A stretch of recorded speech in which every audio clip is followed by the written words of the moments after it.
Well, ladies and gentlemen, they've done it again. The BBC have pissed me off. And not only that, my dad had a good hour-long rant this morning about this subject. And so that got me in the mood to make a video complaining once again about the BBC. So for those of you that don't know, the BBC once a year in autumn have Night of the Proms.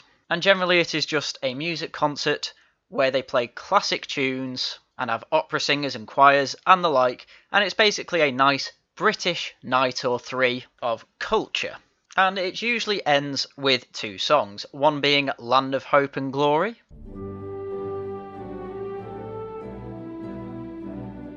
and the other being Rule Britannia, both very, very British and sovereign tunes. And this is what you would expect to see in 2009, just over 10 years ago.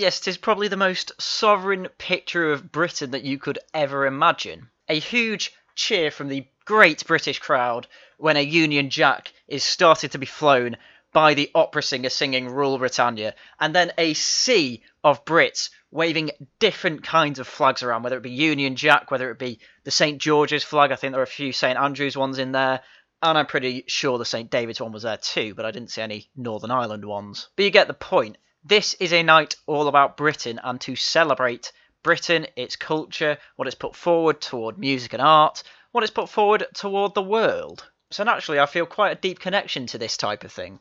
But this is the type of shit they come out with now.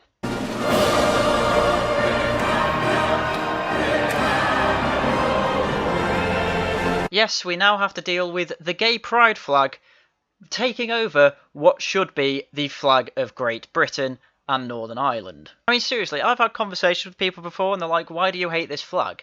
I don't particularly hate gay, trans people and all that, like, I just hate the fact that this flag is fucking everywhere now and taking over places where it has no right to be. I mean, seriously, I'm from Manchester and the gay flag is a permanent staple there. You go anywhere in that town, you will see a rainbow somewhere in some window overhanging some flagpole where there should be a Union Jack. It's in every bloody shop you go into. Just, if you've ever been to Manchester, you will know exactly what I mean. And the problem is that the BBC can't say no to this type of stuff. And since they can't say no to it, and to put it in the words of Lenin, the leftist types have found mush, they're gonna keep going into that mush. And I mean, let's just have a lefty take on all this. So this is from The Guardian. I thought I'd hate it. Bridget Christie on Loving the Last Night of the Proms. Oh, well, this is going to be fucking great.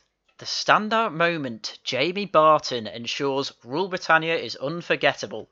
Oh, yeah, because waving a pride flag makes it unforgettable. Yeah, but not for the good reasons, I'm afraid. So, Laura Mavula was captivating, and I cried when opera star Jamie Barton took to the stage with a rainbow flag. Shame the conductor spent the entire night with his back to us. Well, that just shows how cultured she is. She clearly doesn't know that when you do go to see an orchestra, the conductor does tend to spend the time with his back to the audience, so he can conduct the orchestra who are facing the audience, because that's where the music comes from. So now that we have confirmation that she is completely uncultured, that old lady with the white hair just said, "Oh, fuck off" to that man playing the guitar, my 7-year-old whispered to me as we arrived at the Royal Albert Hall for last night at the Proms, and I assume lots of people around all clapped. "Optimism isn't enough to get us the deal," he sang. "Yes, it is," a Union Jack waving man replied. "At first I thought it was all part of the show. A neat conceit I'd often seen used by divisive theatre groups at the Edinburgh Festival, where they'd start the show outside, interacting with the audience, planting ideas, making us think." Yeah, well, the way the Edinburgh Fringe Festival has been going, I'm not surprised you're not that cultured. But I think this just shows her complete mindset. It's not at all that there are people going to the Proms that are going to be supporting Brexit. No, it must be part of the show. And I really don't think that they would try and start the show with having an old lady saying fuck off in front of a 7-year-old. However, that implies that I believe that story, which I'm afraid I don't. How clever of the Proms director to think of doing this, I said to my son. In the time of such political uncertainty and social division, they've really thought outside the box this year. This is about leaving our disagreements outside, I think, and coming together through a shared love of music. It's about celebrating Britishness and British music and what it means to be British and leaving politics out of it. Oh, I wish. I mean, look at this picture they've got him with it. It is not as simple as that, though, is it? My son replied. Because when the Proms started over 120 years ago, what being British meant wasn't what being British means today. Britain's in the midst of an existential crisis. I mean, Peter Hitchens would call it a revolution, but fair enough. What is British? What is music? Plus the conductor, Sakira Aramo, is Finnish and the guest vocalist is American. Can I have some crisps? Yes, once again, I'm sure people were clapping all around. Stop reading the programme, I told him, and look at the attention to detail on the actor's guitar, I said. It must have taken him ages to stick all those bollocks to Brexit stickers on it. But it wasn't part of the show. The guitar-playing man was a real man from the anti-Brexit pro-music campaign group, Thank EU for the Music. Oh my god. And the angry old lady and Union Jack-waving man were just punters wanting to queue in peace. Yes, I'm sure they were. I mean, if you go to a prom, which is generally high culture when it comes to Britain, you don't expect someone with a guitar singing about the EU with bollocks to Brexit stickers all over it being there to ruin your night for you. But of course, you're all about that contemporary art where you think everything's part of a big show. But we generally get the idea here. She thought she was going to hate it because she thought it would be a lot of chest-beating Brexit means Brexit gammons inside the prom hall. I mean, just listen to this paragraph. I don't know anything about last night at the proms before yesterday. Well, that's clear. My Irish working class parents never watched it. I'm not a classical music fan, and being surrounded by 5,500 white people waving Union flags and bellowing Rule Britannia is not my idea of fun. Oh, I mean, yeah, lots of British people are white. What do you want? I mean, you're Irish. Why are you complaining about loads of white people? I thought I'd hate it, but I had one of the biggest nights of my life. I spent most of the first half either crying or stamping my feet. Why are we stamping our feet to this one? Said the man next to me. Because it's upbeat, he shouted merrily. And also because, why the hell not? Laura Mavala's Sing to the Moon was so captivating you could hear a pin drop. Well, then she can't have been singing very well. I had to stifle my sobs for some unknown thing I was grieving for, a united Britain, as the 5,500 strong room fell utterly and completely silent. Yes, people do tend to enjoy high culture. But the problem with this woman's perspective is that she's trying to make out she can't get what's going on because she has working class roots, despite her entire problem in this article being that she thinks she's too cosmopolitan and too into contemporary art, and she thinks that the night at the proms isn't going to be sophisticated enough for her. So really, it's not because of her working class roots, it's because she's in a London bubble. I mean, I didn't read the paragraph in the video, but she also had an EU flag sticking out of a bag, she mentioned at one point. Which is also why she thought she'd hate the night, because she thought, oh, it's just going to be a load of, you know, she even said it in the thing, a load of white people beating their chest singing Rule Britannia. Like, she's looking on these people in despair and thinking this night isn't for me, and then finding out it is, because guess what? Britain does tend to be quite tolerant. But I think the main problem and the main reason I read this article is that this is the type of person that the BBC are trying to aim at. This is their target audience for some reason. The 20 people that write for The Guardian and the 6 that write for other publications that live in Islington. So imagine my shock when I saw this article in The Times. Rule Britannia faces axe in BBC's Black Lives Matter proms. The BBC is agonising over decolonising last night's traditional bill. Are you out of your minds? I mean, just think about this, and this is something I've always hated about the term decolonising, you know, whether it be curricula, whether it be TV, whether it be anything to do with Britain. What they mean is that they want less British things in British culture and society.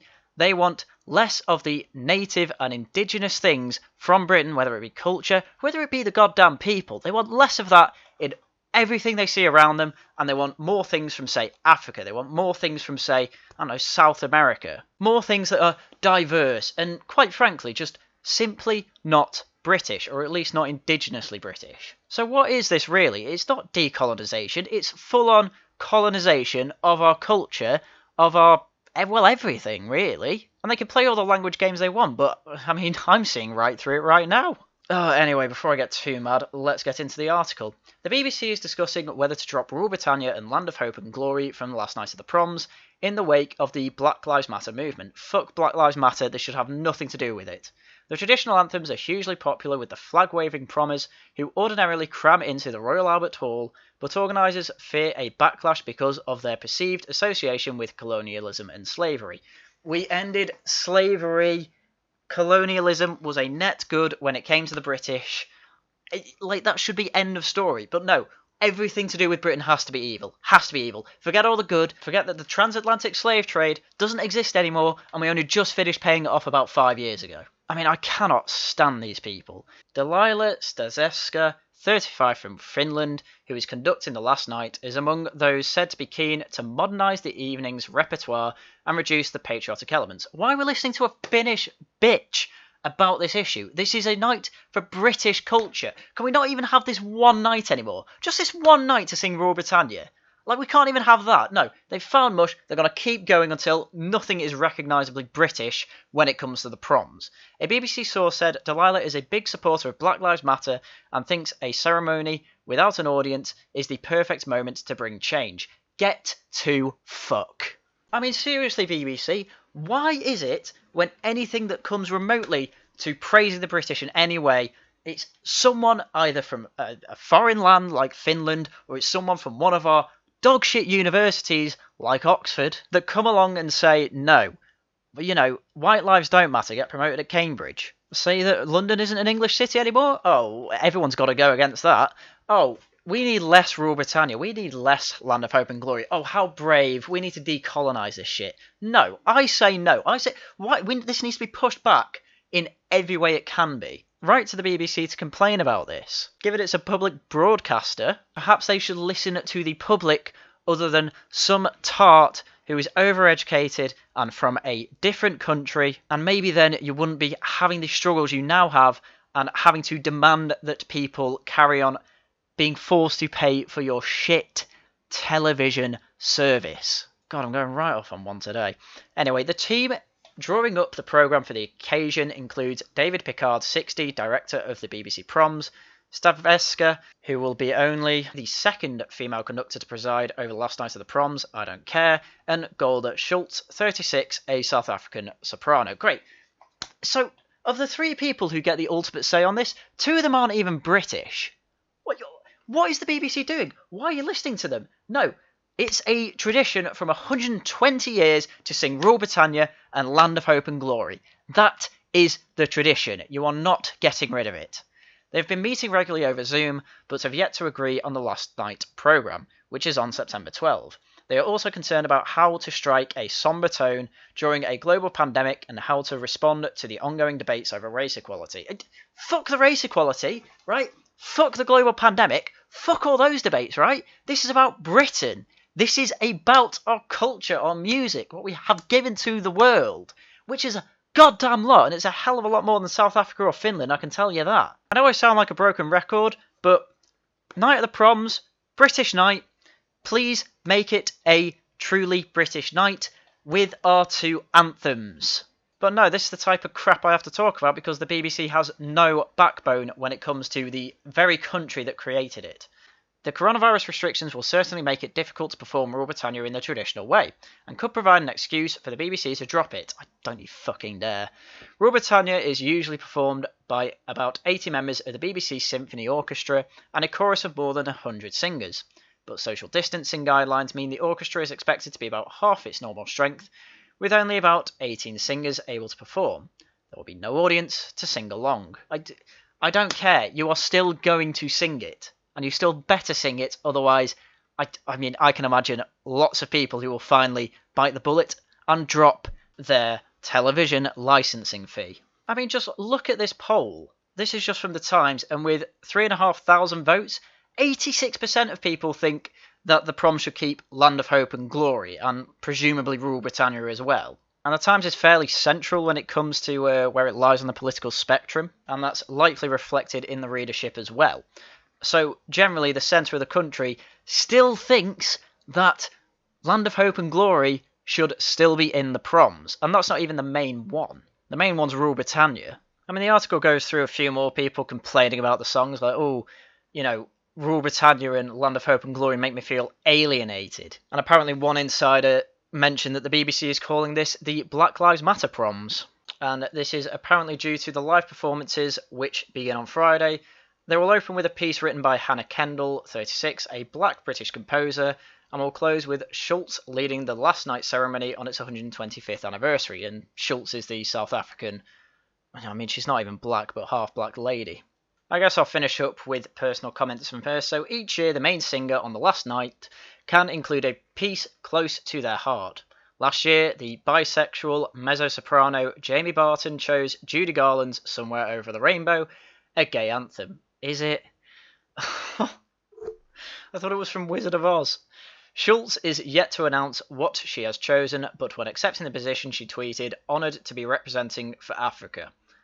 I mean, if she sings Shakira's This Time for Africa, I'll be fairly happy. That's a banger. Last month, she said, Dalia and I want to pay tribute to the culture that has invited us into its space and also make sure we do something that speaks to the times we are living through. And the way you pay respects is obviously by getting rid of the two anthems that mean quite a lot to the culture that has invited you in. Camilla Kerslake, 32, a Brit-nominated soprano, suggested the lyrics could be changed. It's possible to find a way to respect the music, but make it modern. Again, they don't understand the word respect. But I think that pretty much covers the entire topic today. As mentioned before and shown at the start of the video, in 2009, it was a very patriotic and sovereign night. Union Jacks everywhere, none of the bullshit about Brexit, nothing even about the EU. And the main singer having an actual Union Jack waving around. God knows what they're going to wave around this year, because last year if it was a rainbow flag, this year they might raise up a Black Lives Matter banner and have a flag with a black fist on it raised up in, the revolutionary stance. I mean, that's fully what I'm expecting. I mean, why not? Absolutely nothing about the Proms may as well be British anymore if we've got all of this going on. And if Black Lives Matter matters a hell of a lot more than our own damn country, in which, by the way, black lives appeared to matter first, given we ended the transatlantic slave trade, then what the hell are we supposed to do? So expect it to be a shit night. Anyway, that's everything I had for you today. As usual, thank you very much for watching, and until next time, goodbye.